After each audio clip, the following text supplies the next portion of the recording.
Welcome to all of you who have chosen to follow this session on community engagement and the role of universities. Warm welcome.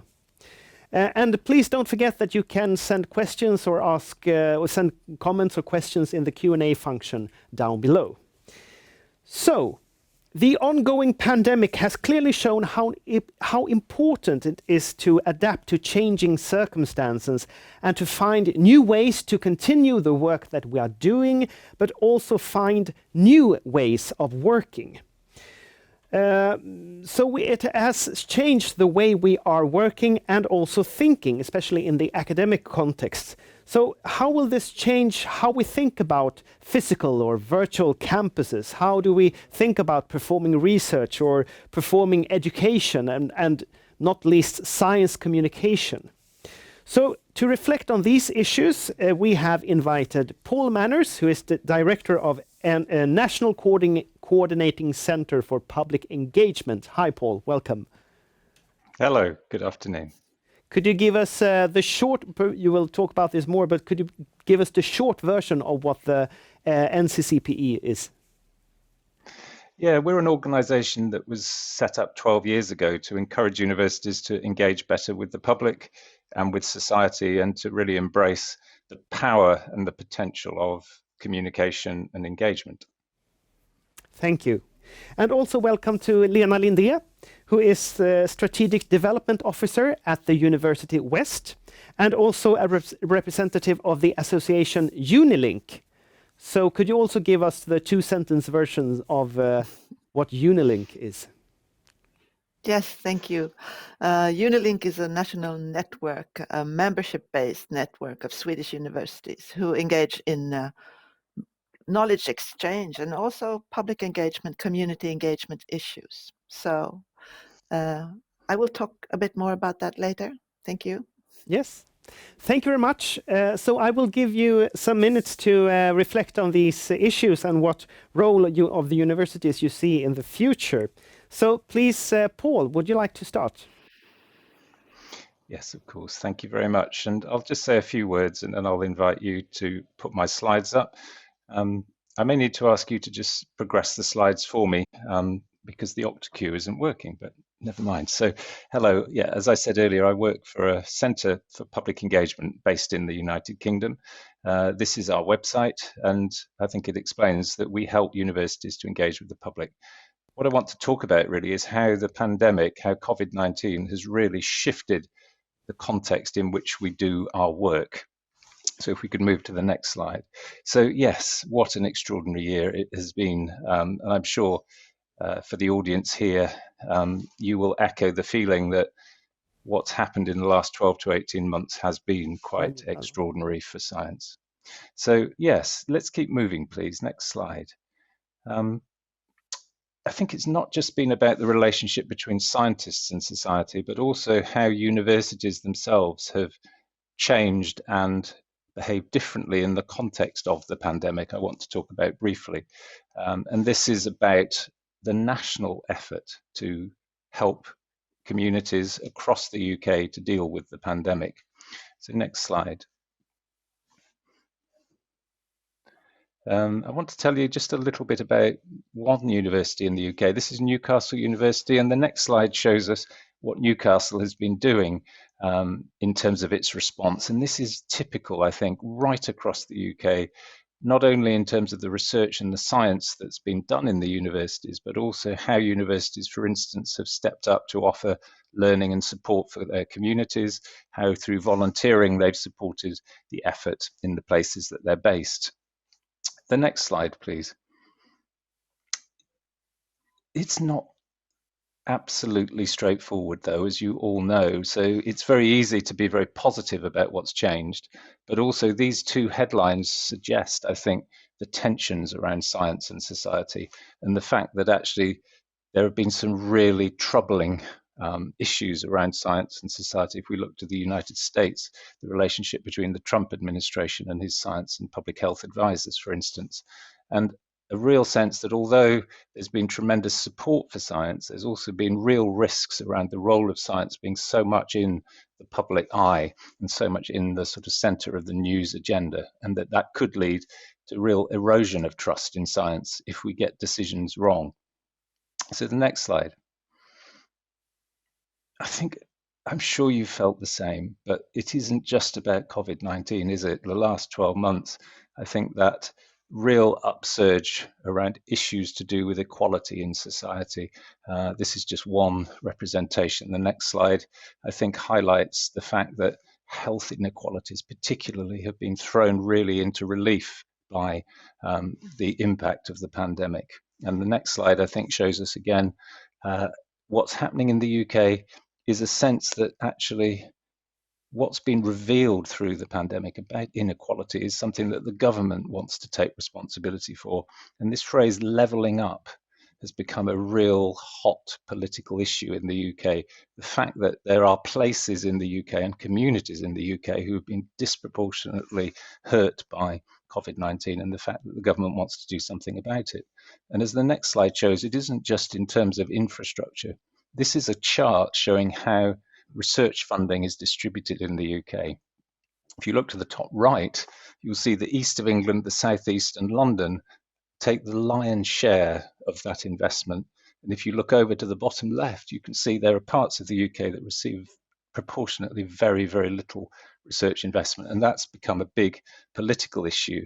And for the first time, decisions about where money goes for research are not simply going to be made on the excellence of the research, but also factored into that is going to be how the places that are bidding for that money are relatively advantaged or disadvantaged. And so a real sense of wanting to level up and to make sure that that funding flows across the United Kingdom. The next slide, I think, helps talk about another sort of factor in the UK. It isn't just the government saying we need to attend to these issues. Universities themselves have become, I think, much more aware of the need to be connected to their communities. And there's a movement of civic universities that we're a part of, which are universities saying we really want to work differently and we want to be local and regional, not just global in our connections. And the next slide is an example of just one area, the city of Nottingham in the East Midlands in England.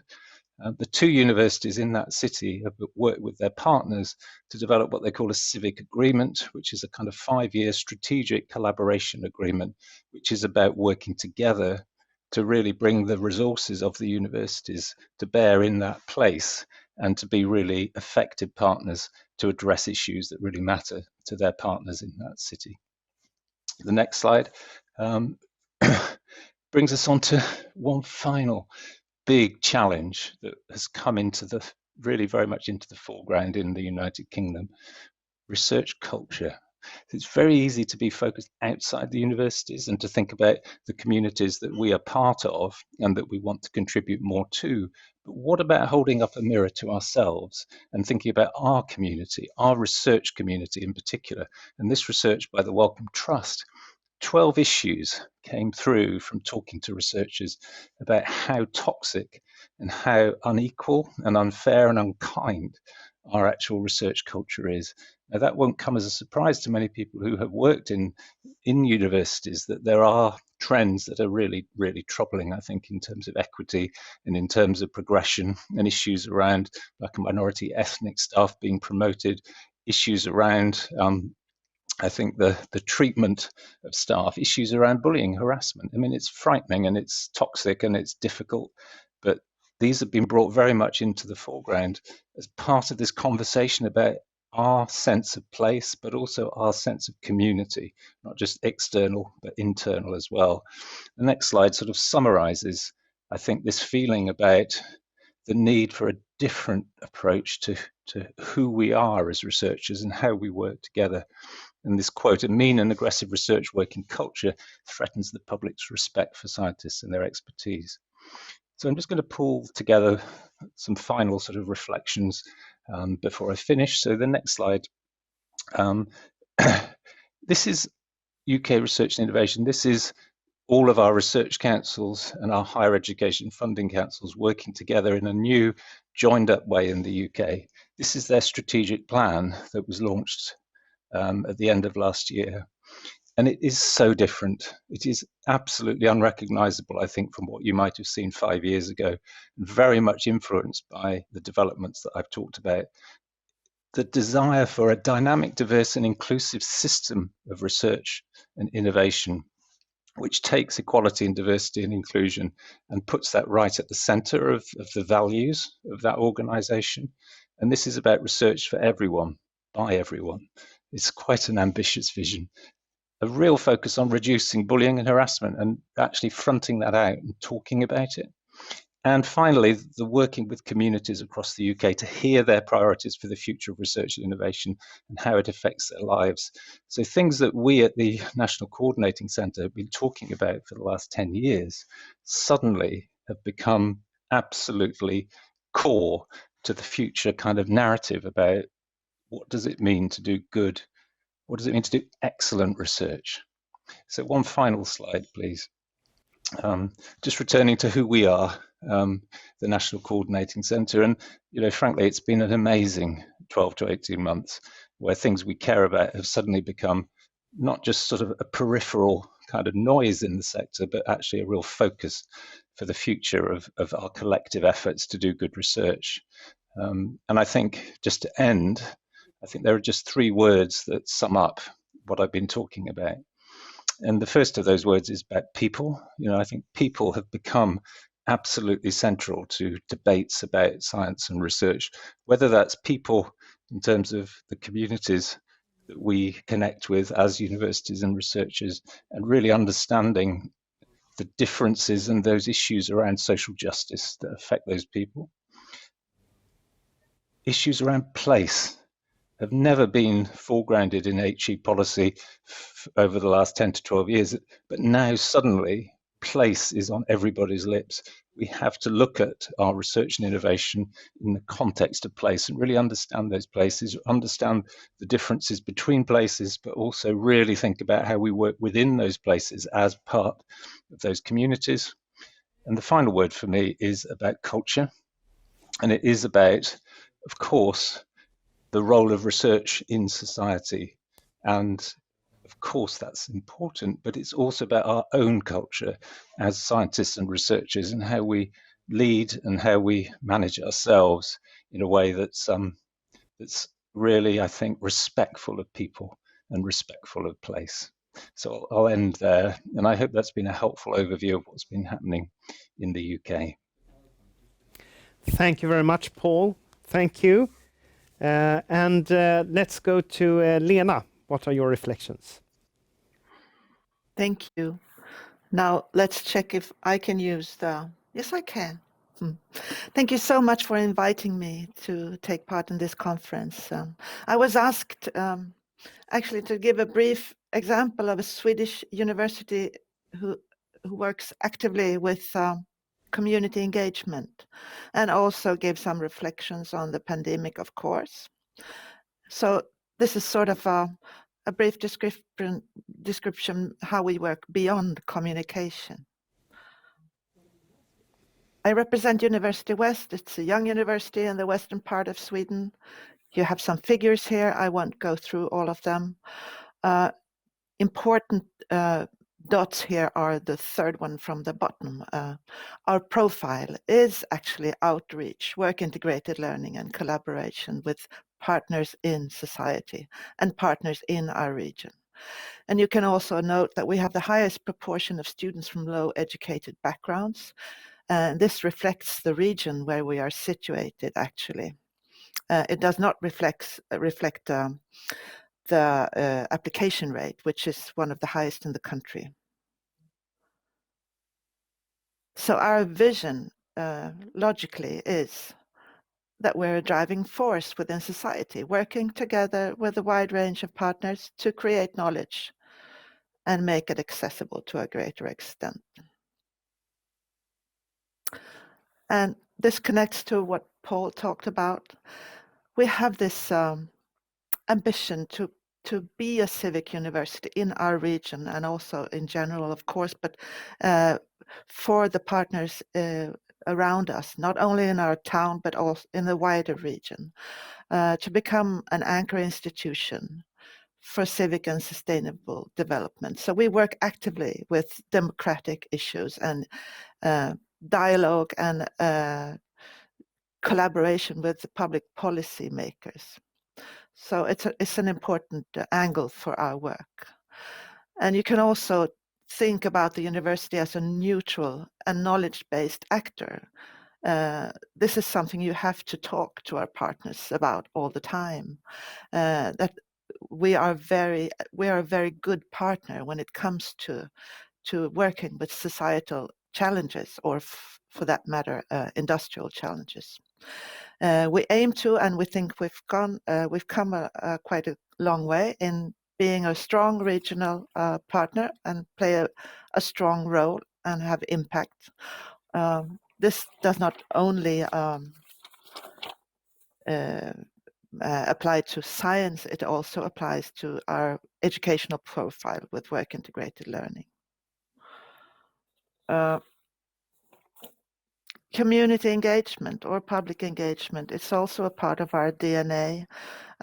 We've had some very dramatic processes that we have worked very actively with in the last decade.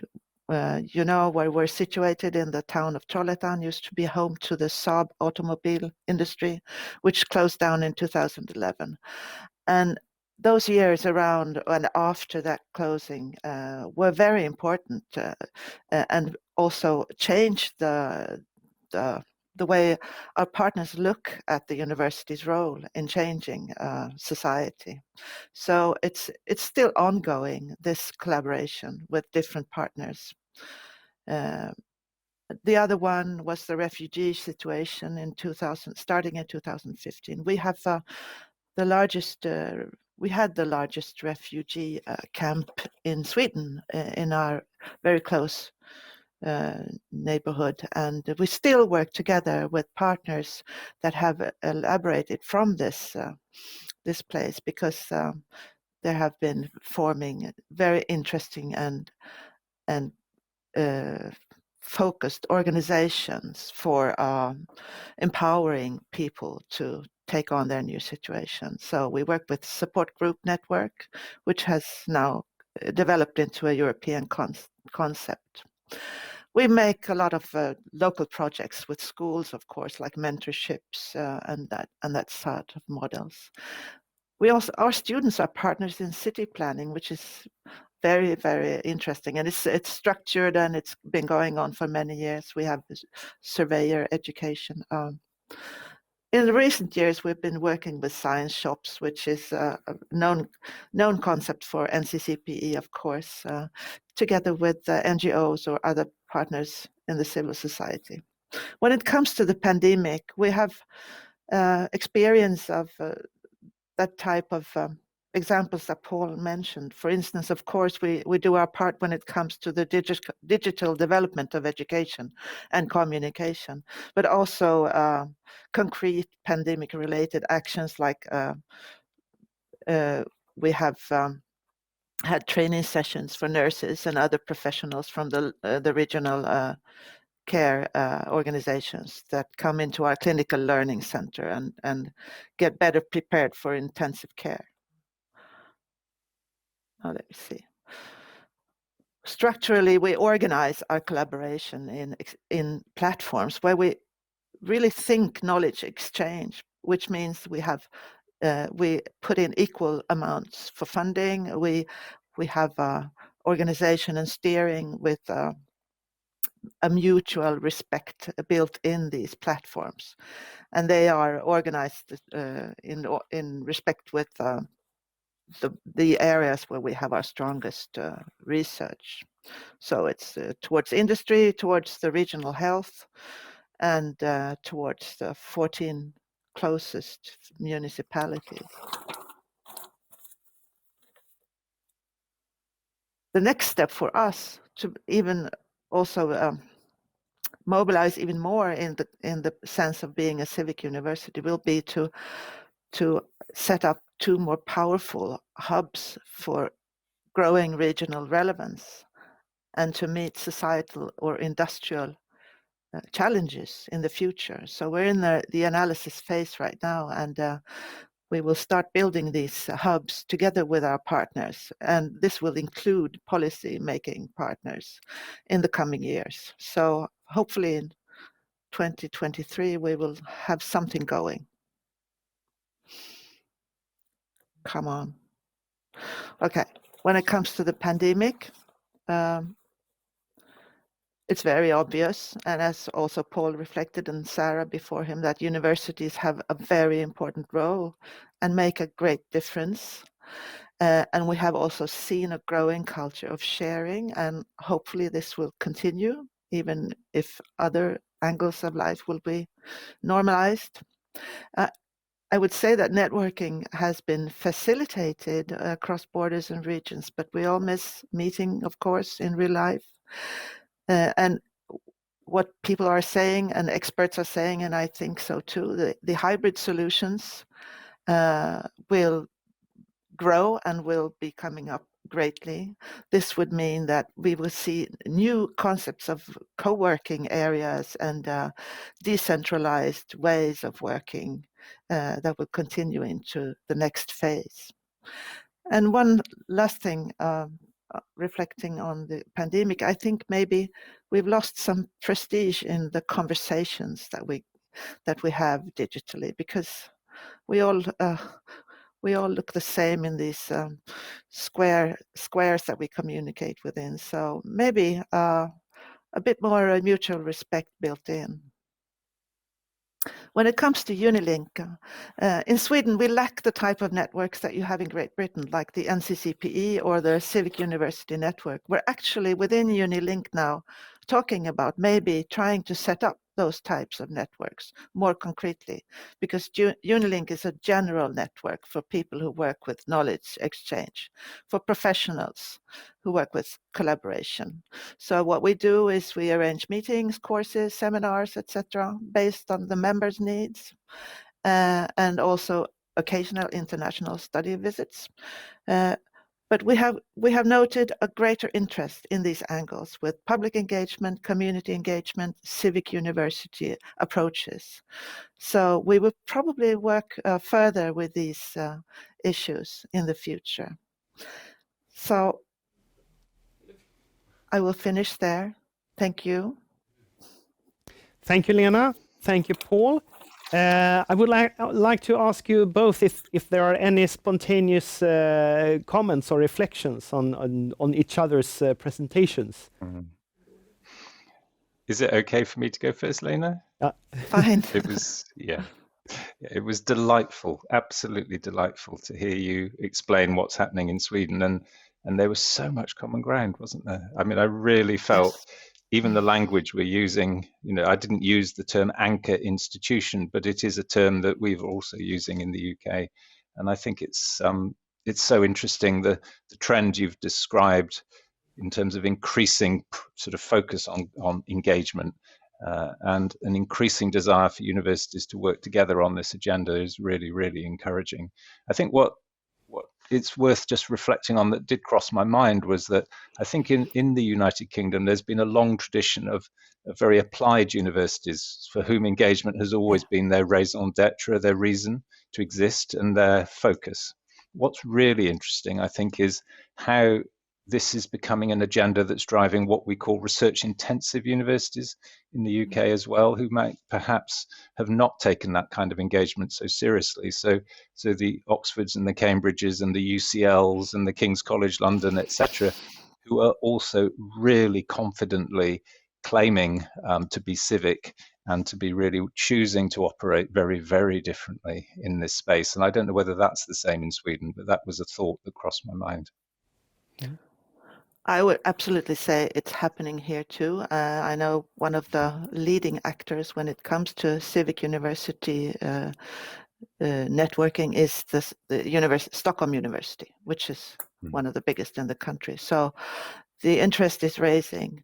But I think it's very interesting with the background and the type of university I work in, which is established in a region where there is no awareness of there was no awareness of what can a region do with a small university. So we have tried, we have worked very, very consequently for these 30 years in building up this consciousness, this awareness that we are this good neutral partner that can help our region to raise both in the development societally and also, of course, with entrepreneurship and industry. So, but it's a very long way to go when you start your university in this type of region.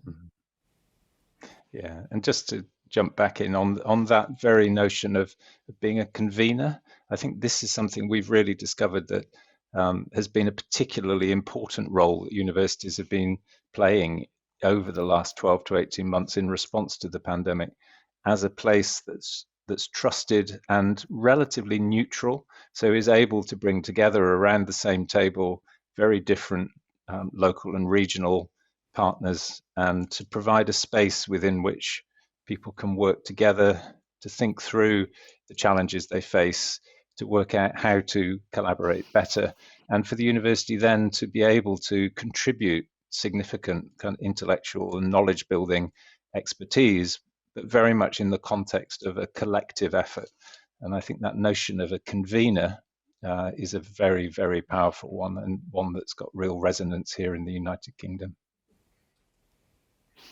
Yes, I can only agree, and we're working further in that direction. And I would say also that nationally it will become more and more interesting. We spoke about earlier in the day that the Swedish government had just included more and emphasized more interaction with society in the new university bill, if you want to call it like that. And how is public and community engagement being endorsed in the UK? If you would just give a short overview of that. Yes, I think that it's always been something that people have said is important. And when you go back to the founding kind of principles of universities or of our research funders in the United Kingdom, the idea of public engagement and communication with the public and working for public benefit has never been in doubt. It's always been sort of written in, but it's tended to be a little bit, I think, in the background in the last few sort of 10, 15 years. But what's happened in the United Kingdom, I think, is that there's been a particular development around the impact of research. I don't know whether the term impact of research causes ripples in Sweden and for our audience, because it is a term that can, I think, feel very instrumental, very transactional, and to be very much about kind of forcing research to do jobs that perhaps it isn't best suited to do. But in the United Kingdom, I think there's been a real expectation that we need to be thinking about the impact of our research. And as part of that, the community and public engagement that we do is an absolutely critical pathway to impact.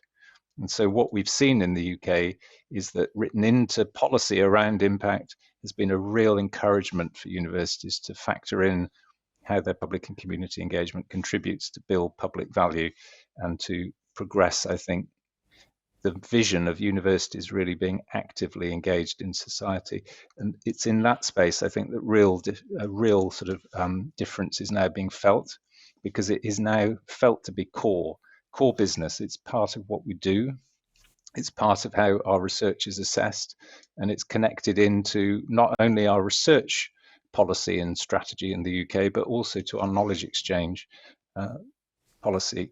So we've recently launched a knowledge exchange framework in the United Kingdom, and there's a dimension of that which is focused on public and community engagement. And so people are being really encouraged to think right across interaction with business, interaction with public services, interaction with the charitable sector, but also interaction with public and community. So it's now sort of wired in to the system of research assessment and research funding, and that's making a really big difference.